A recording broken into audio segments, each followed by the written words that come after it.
Hello and welcome to Serendipity Intended. My name is Tracy Ann. I am so glad that you are here. It's finally time for Junk Journal July 2026. I cannot wait to get started. So without further ado, let me go ahead and open up my journal and grab the prompt list here. So here's the prompt list, and it is day 1, July 1st, and the prompt is analog. So I got to thinking about analog, and what I was thinking was that analog is the opposite of digital, right? We do everything with technology, digital, and going analog kind of means going back to more low-tech, handwritten, non-digital way of doing things. And so I'm going to kind of take that approach, and I'm going to do that here on my title page. And so take my little sticky that reminds me what I'm doing, and I'll set that over here to the side. And I do want to include this tag, and I was originally thinking that maybe I would adhere it here on the side with a small paper clip, and I might still do that. But I also was thinking about putting a pocket down here at the bottom, and it may not work to put that here and have a pocket. So jury is still out on that. So the first thing that I'm going to do is I'm going to set this aside for now, and this, because all of this stuff kind of goes together, and I'm going to work on the pocket. And so these are kind of the colors that I'm working with on these 2 pages.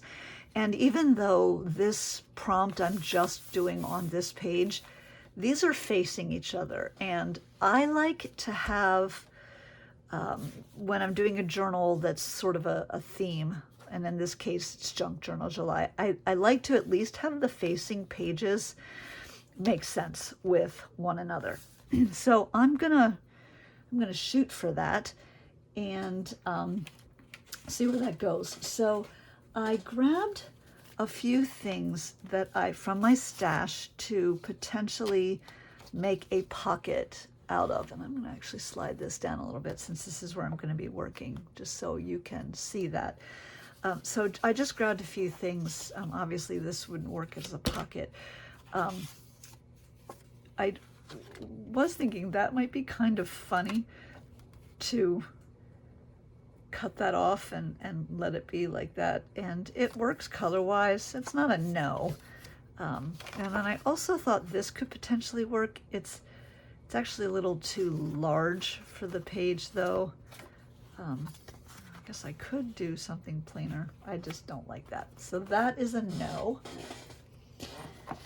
Then I have both of these, and I really like the idea of introducing a little bit of extra color. So this is fun, and it works, it matches. I could also go with the back, although that's kind of boring. And then there's also this, but I think it's too large. So we'll set that aside. And then I also thought possibly I could do this and have an extra space to work on and introduce another color. I think that's kind of eh. So we'll set him aside. Oh, I'm so sorry. So I think it's going to be this, because it doesn't detract from what's going on here. Kind of adds to it. I had pulled these because I thought maybe they would be fun as like a band, but I'm really not loving that, so probably not. But definitely here to make a pocket out of this. So I'm gonna go ahead and grab my red tape. I like using my red tape for the pockets.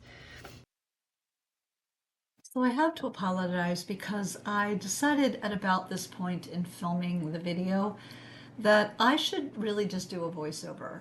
So I've split the video and sped up this section so that I can just do a voiceover and also to cut down on the length of the video just a little bit. I love using this red tape for my pockets.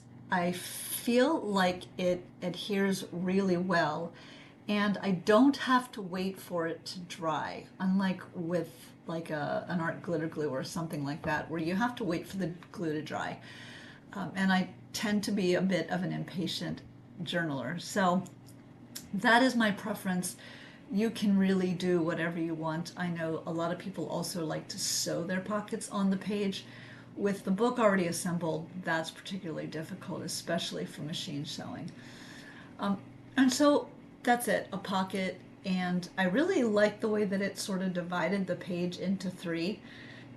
And then I had pulled a bunch of things to make tags or inserts for the pocket.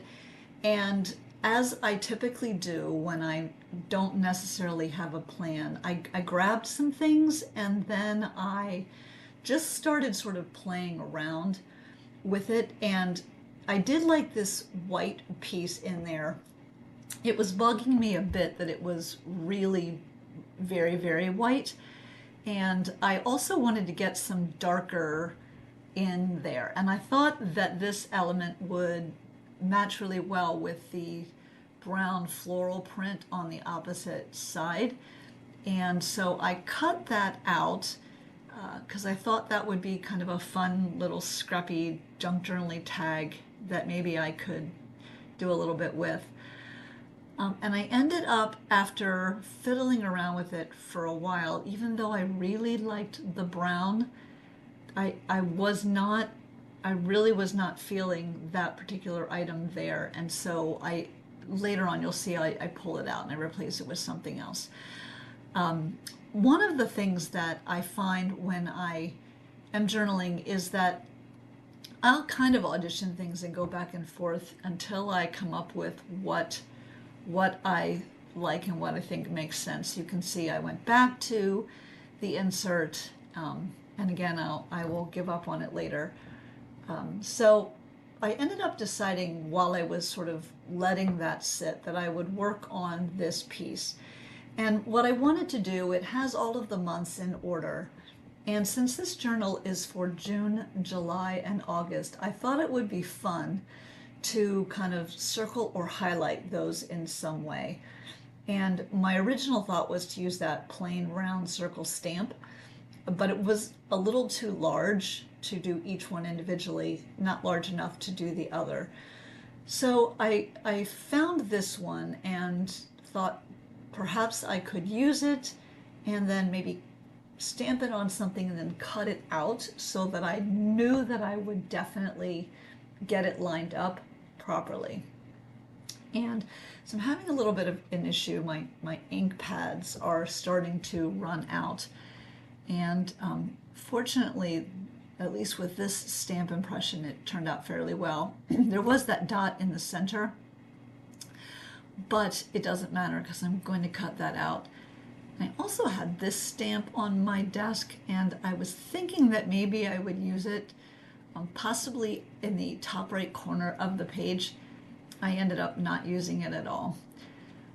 So while I was letting the ink stamp dry, I went back to that white piece and decided to use a little bit of Ranger's Distressed Walnut ink to kind of darken the edges. I thought that would pull in some of that dark brown from the other side. And so I did that with both edges, front and back. I did decide to leave the back pretty much alone because I want to be able to just journal on it, and I don't particularly care how it looks. I also didn't want to add a ton of bulk. I did go back though with some vintage photo distress ink and do a little bit of rubbing around the outside just to age it and to tone down some of the stark white of the original. And then this is my absolute favorite stamp in the entire world, and so I decided that I would just add a teeny bit of embellishment. One of the things I tend to do, I don't know if you do this, is when I start out a new challenge, Sometimes I over embellish and overdo the first couple of pages because I'm excited, and I add a whole bunch of bulk at the beginning. And then as I move towards the challenges, I'm really like running out of room in the journal and I have to kind of cut back. I don't want to do that this time because I am doing this not just as a journal to make, but also as something that I'm intending to use throughout the month of July. I'm also going to go back and capture some things from June, and I want to be able to add memorabilia and other things as I journal, in addition to the pages that I create for the prompt. So I'm trying to stay sort of thin. I also feel like the idea of analog, in addition to being non-digital, it it's a little bit of, for me, kind of going back to basics, not doing a whole lot of super fancy techniques, but just kind of doing some more straightforward things. So no embossing or crazy things with all kinds of mediums. Stamping is probably the craziest thing that I'm doing on this particular page. This fussy cutting this on the inside was so challenging. The paper is a little bit stiff. It's a little thicker, which worked well for making a frame, but it was a bit of a beast to fussy cut around the inside. It's definitely easier to tackle the outside of the frame. So how are you feeling about the challenge? Are you excited, nervous, looking forward to all of the prompts? Are there any that you are particularly excited about? I, at the moment, don't have any that I am super excited about. I've got some ephemera pulled to include for focal points that I want to find a place to use because I really like them. So I'm excited for the challenge of figuring out how to work those things in. But all of the prompts equally have me excited. I do like the way this works and looks. It's actually just about perfect in terms of the size.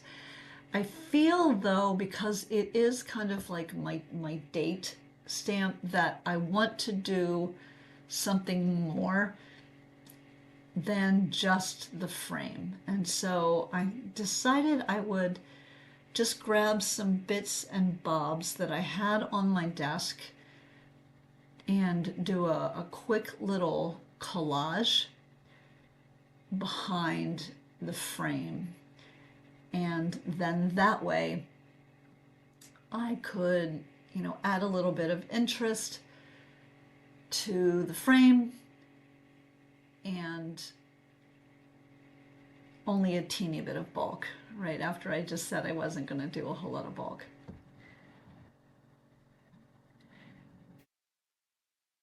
I don't know if you do this, but one of the things that I do regularly is I have a small bowl on my desk and I use it for small bits that are really too big to maybe file, but are still usable.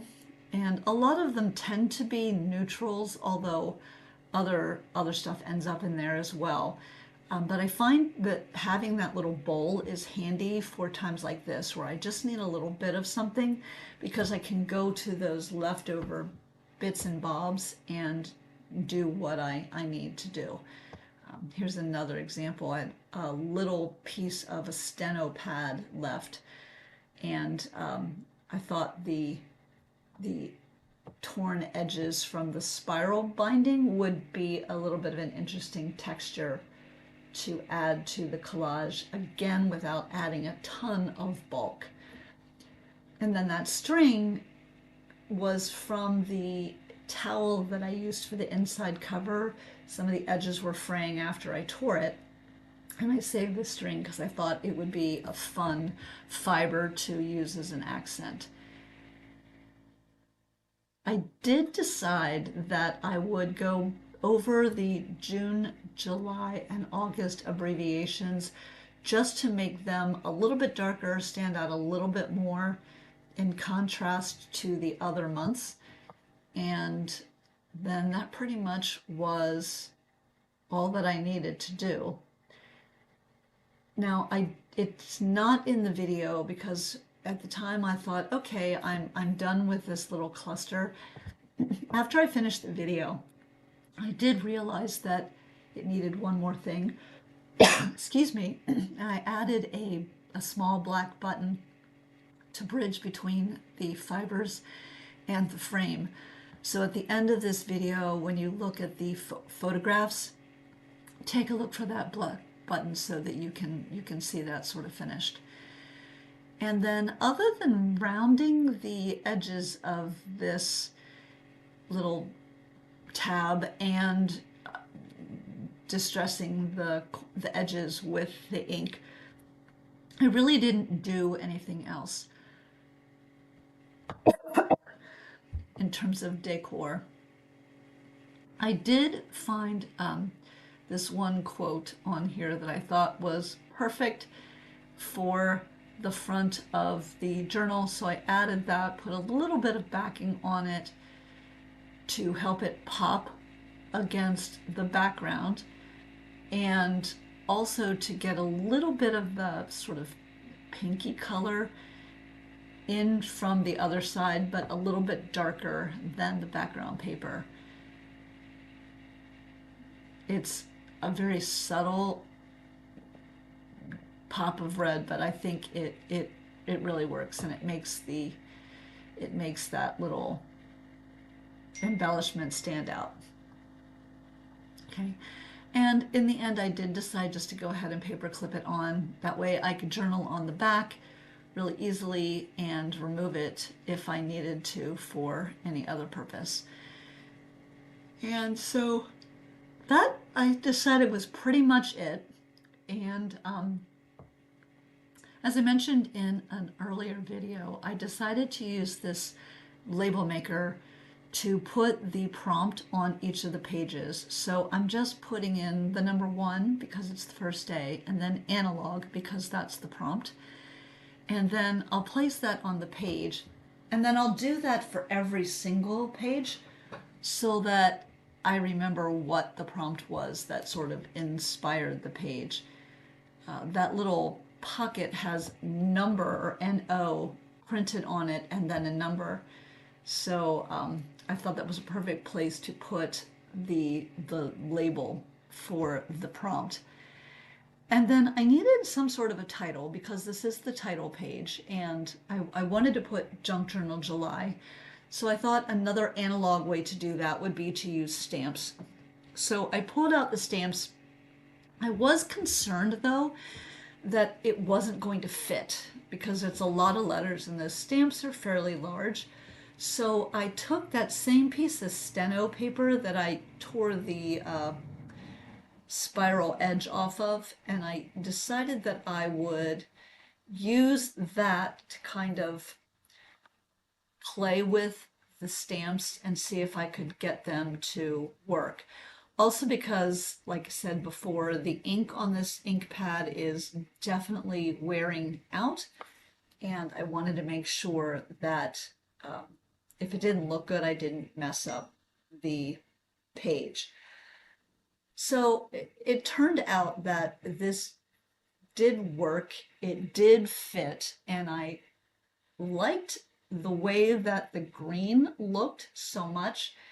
I ended up not transferring it over onto the pocket, but just using what I had already stamped and cutting that out so that it was sized a little bit better width-wise, and then just adhering it into the journal. I think sometimes when we work on something and we have an idea, we are hesitant to deviate from that idea. And one of the things that I try to do in my junk journaling, that's kind of where my channel name came up with, is to let serendipity be a part of what I do. So even though I might have something in mind, If I get a thought or I see an opportunity, I try and take it and just go with that and follow it, follow the idea wherever it takes me. Sometimes it doesn't work out, but usually I end up with something that was a surprise and very unexpected and more than what I had originally planned. Now I did go back with my Micron pen and fix a couple of the letters, add a little bit more ink to them just to help them pop a little bit more.